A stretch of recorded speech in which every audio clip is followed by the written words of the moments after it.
Good morning, marvelous internet. I see that you've stumbled across my tiny little Pauper YouTube channel again, back for another deck tech. So today we are going to be looking at Soul Sisters in Pauper. I'm going to be showing you two different versions of the deck. This is another deck tech double feature. The different versions are, well, they're pretty different. So if you want to check out the white-black version, I'm going to try and figure out how these timestamp things work. Maybe check the comments. I don't know, maybe there'll be a pop-up. I'm kind of new here, trying to figure all this stuff out. But anyways, if y'all have seen the new card Blood Researcher spoiled from Strixhaven, maybe you're wondering, does this mean that Soul Sisters is a deck now? Well, Strixhaven's been out for a little while, and nobody seems to have cracked an optimal list for this deck. But don't fear, Internet. Melody B is here to show you the Soul Sisters lists that you should be playing. So first up, we have the Abzan list of this deck. We are running a startlingly low land count. We have 10 forests and 1 Orzhov Basilica. Now this card might look a little bit strange in this deck, but what this is going to give us is access to 3 mana and all of the colors that we need to play any of our 3 drops with just the Orzhov Basilica plus a forest. So it does make mulliganing maybe a little bit awkward if you're only opening with an Orzhov Basilica. You are going to have to ship that hand back. But this deck does need to mulligan a little bit more aggressively than other decks, but it is okay because we have a lot of card advantage built into this deck. So starting off with the creatures here, we have 10 Soul Sisters in total. We are running the 4 Essence Wardens. Green is our main color, so this is going to be easier to cast than our white ones. I'm running 4 Soul Wardens and 2 Soul's Attendants. So the reason that I am not doing a 3-3 split, which might be nominally better against things like Echoing Decay, Echoing Truth, is because Soul Warden, it's not optional. You always gain the 1 life. It's a little bit easier to click through on Magic Online. If I was playing this deck in Pauper, I would do a 3-3 split on these cards. So next up we have the Quirion Ranger. This is going to allow us to untap any of our mana dorks, which are the next creatures up. It is also going to give us access to more land drops. We are so land light in this deck that Quirion Ranger is often just going to give us a free mana off of our lands every turn. Because we're not going to be naturally hitting our land drops very much. You can always tap a forest, you can untap a creature, return that forest back to your hand, play it back out, and all of a sudden you have another green mana. So next up we have the Mana Dork. So we are running 8 cards that allow you to tap it and another creature to produce any color of mana. Being a 3-color deck, this is notable because we do need access to both white and black mana. So I am running, obviously, the Jaspera Sentinel, which is the best of these creatures here. This guy has reach, and it is good for blocking fairies. It's good for surviving electrickery. With 1 toughness boost, it is able to survive cannonade. We have 4 Saruli Caretakers. Notably, the other creature that is very similar to these that I'm not running is Loam Dryad. So Loam Dryad is actually just Jaspera Sentinel without reach. It is a little bit better than the Caretaker at blocking 1/1s on the ground. However, we're really not that concerned about 1/1s because we're going to be gaining like a lot of life, and the Saruli Caretaker will survive cannonades, it will survive electrickeries, it's a little bit more resilient, it's better for blocking 2 power creatures than the Loam Dryad is. We have 4 Avacyn's Pilgrim. White is the second main color of this deck, so we want to have 4 of these to be able to access white mana. If you look at the lands here, we only have the 1 Orzhov Basilica, and that is primarily going to be used to hit 3 lands, especially if they are wiping out our creatures. So then we have only 2 Elves of Deep Shadow here. Black is our tertiary color, so we are running 2 of these. The 1 damage that it deals to us is really not much of an issue because we are often gaining quite a bit of life in this deck. As far as just circling back around to the Soul Sisters here real quick, obviously you could be running more than 10. However, the reason that I am only running 10 rather than the full 12 is because this While it is one of the main engines, if you will, of this deck for generating value with all of the creature drops that we're going to have, it is just a 1/1, and it is going to die to a lot of things. It's going to die to electrickeries, it's going to die to suffocating fumes, it's going to die to just about everything. So the more Soul Sisters that you play, it gets you value, but you're not actually like doing anything really. You're just like gaining life and having 1/1 sit on the battlefield. So that's why I'm only running 10. The main card advantage of this deck is going to be the 4 Winding Ways and the 4 Lead the Stampedes. So this is absolutely phenomenal in this deck. These are the only non-creatures that we are running in this deck, and with only 11 lands, that allows us to hit a staggering 41 creature count. Speaking of the rest of the creatures in this deck, we do have 2 Veteran Armorers in the main deck. This is going to help us survive mostly in game 2 and 3, but it's nice to have in the main deck because it's perfectly fine for buffing up the toughness of your creatures. You can have more profitable blocks, more profitable swings. If you get these out in multiples, we are running 2 in the main deck, 2 in the sideboard. If you get them out in multiples and you're able to protect them with something like a Field Surgeon, which I'll touch on in just a moment here, then you are going to be more resilient to board wipes, which is one of this deck's banes. Field Surgeon here allows you to tap an untapped creature you control to prevent the next 1 damage that would be dealt to target creature. So we've got 1 in the main deck, 1 in the sideboard. This card is absolutely amazing for surviving spot removal on your Veteran Armorers, for protecting your Soul Wardens from electrickeries. It is a great card for protection, and also you'll note that there are 9 cards in this deck that allow you to tap another creature without it attacking, and that's where these Stonybrook Schoolmasters come in.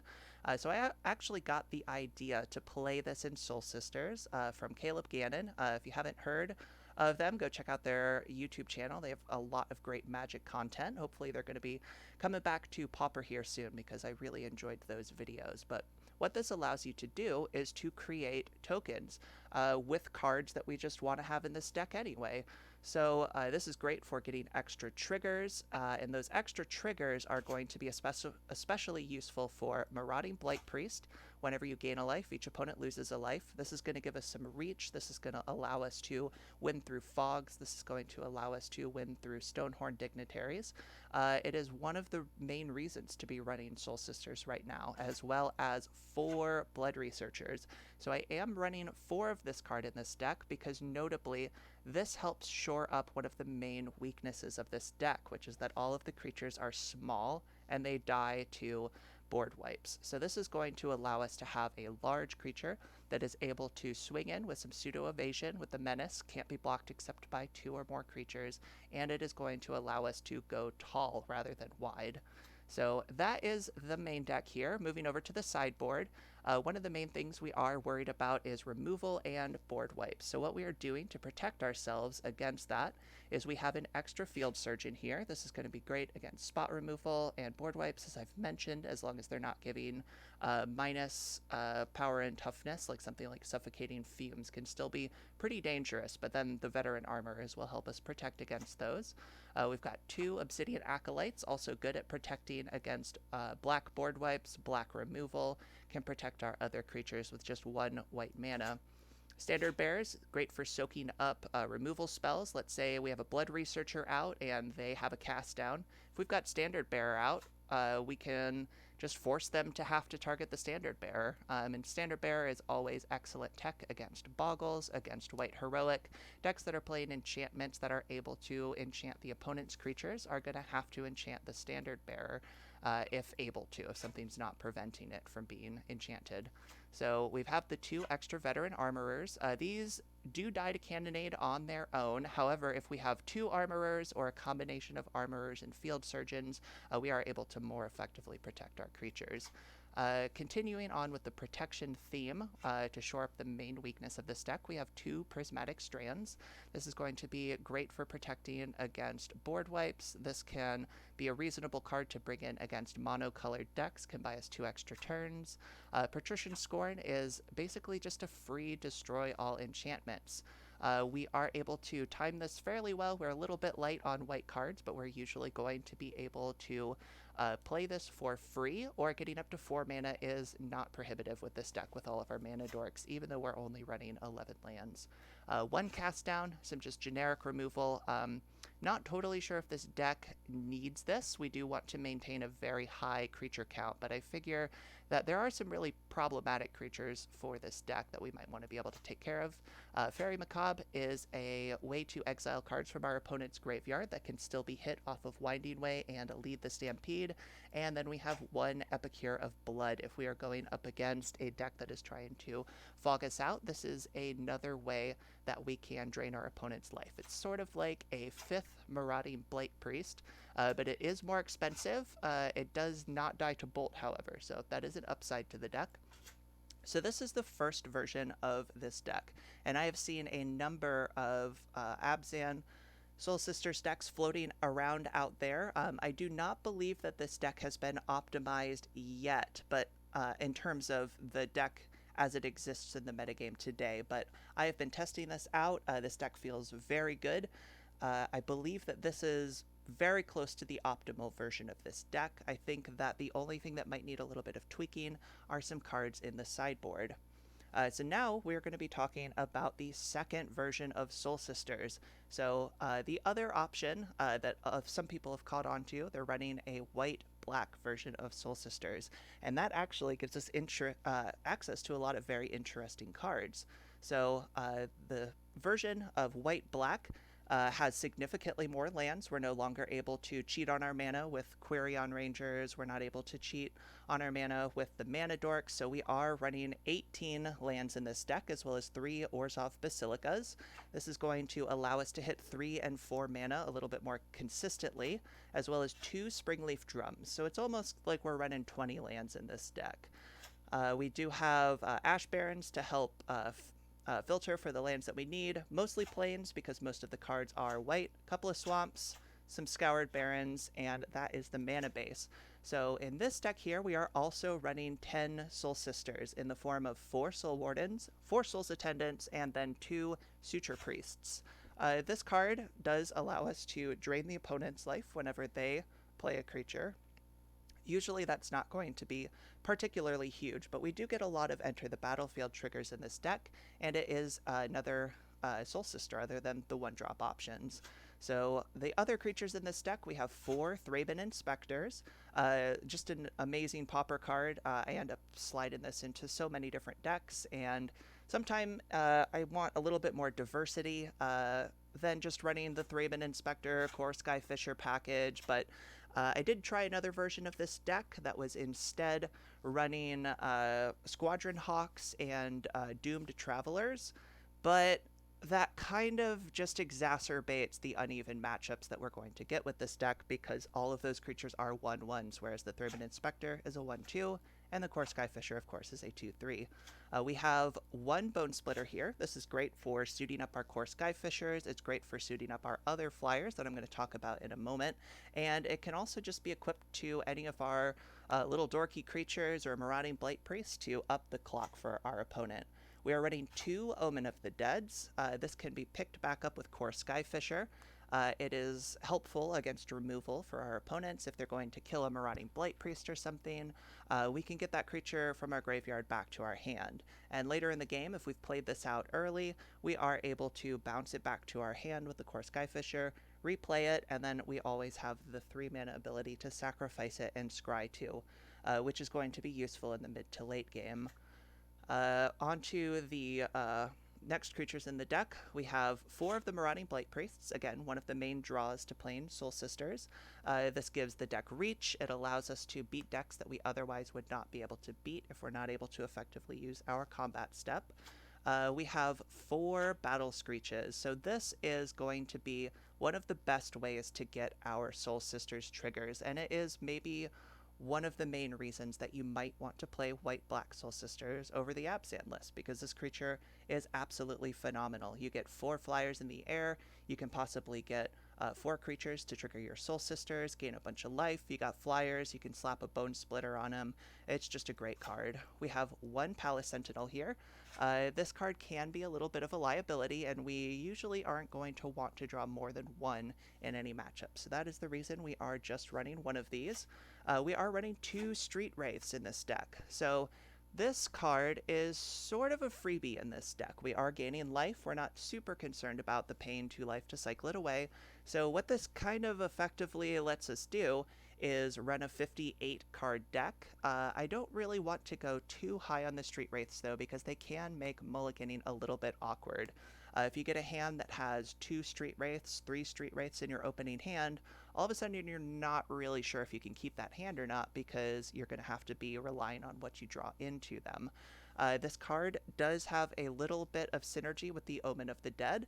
If your opponent's not killing your creatures, sometimes you can cycle the Street Wraith, play the Omen of the Dead, get the Street Wraith back, recycle it. That's not one of the better plays to do in this deck, but it is just nice to have it as an option if you need that sometimes. 1 Gurmag Angler could maybe even bump this up, but we are not really putting creatures in our graveyard, so unless they are killing our creatures, typically this is going to be a little bit difficult to cast, but the 5/5 body is always welcome. The only other cards left on this list are the 4 main deck removal spells. We have 2 Journey to Nowhere and 2 Cast Down in the main deck. The sideboard is going to give us access to more removal and some utility here. So we have 2 extra Journey to Nowheres for problematic creatures, 2 Circle of Protection greens. This card is excellent against Boggles particularly, because as long as you have an open mana, they just can't really do anything to you until they blow it up. It's not quite as good against Stompy, because they're typically going to diversify their threats, and it gets to be a little bit mana hungry, but we are effectively running 20 lands here with 3 of the Orzhov Basilicas in a 58 card deck. So we are going to have access to a fair bit of mana to play our more expensive cards like Battle Screech, like Palace Sentinels, and this is going to be a great card to bring in against decks like Boggles that we are otherwise very weak to. We have 2 Lumathread Fields. This is a card that is going to allow us to buff up the toughness of our creatures that is a little bit more resilient to being destroyed than, say, something like a Veteran Armorer. So we do have some Veteran Armorers as well, but if they cast a Cannonade and all you have is a Veteran Armorer, almost all of your creatures are going to die. It's even going to kill your Thraben Inspectors, because while the Veteran Armorer makes them a 1/3, as soon as all the creatures get 2 damage on them, the Armorer is going to die, the Thraben Inspectors are going to die. So this is useful, but you are also going to want to be playing other things like Lumathread Field and Obsidian Acolyte to help protect it. Obsidian Acolyte, of course, good for protecting against spot removal, good for protecting against Crypt Rats, good for protecting against all of those black removal spells. We have 1 extra Palace Sentinels if we're going up against a kind of grindy deck, or a deck that is not going to be effective at stealing the Monarch back from us. We can always throw in the Palace Sentinels. We have 2 Raise the Draugrs. So this card here allows us to get 2 creature cards that share a creature type back from our graveyard. So this deck actually has some, just a couple of creature types, really. The main one that we're going to be choosing is humans. We've got Soul Warden's human, Soul Attendant's a human. We have Thraben Inspector as a human, and we have Palace Sentinels as a human. So we can choose any 2 among those, or Thraben Inspector is a soldier, as well as Core Skyfisher is a soldier, so we can choose any 2 between those cards as well. Palace Sentinels is also a soldier, so it can be lumped in with Core Skyfisher and Thraben Inspector, as well as the humans.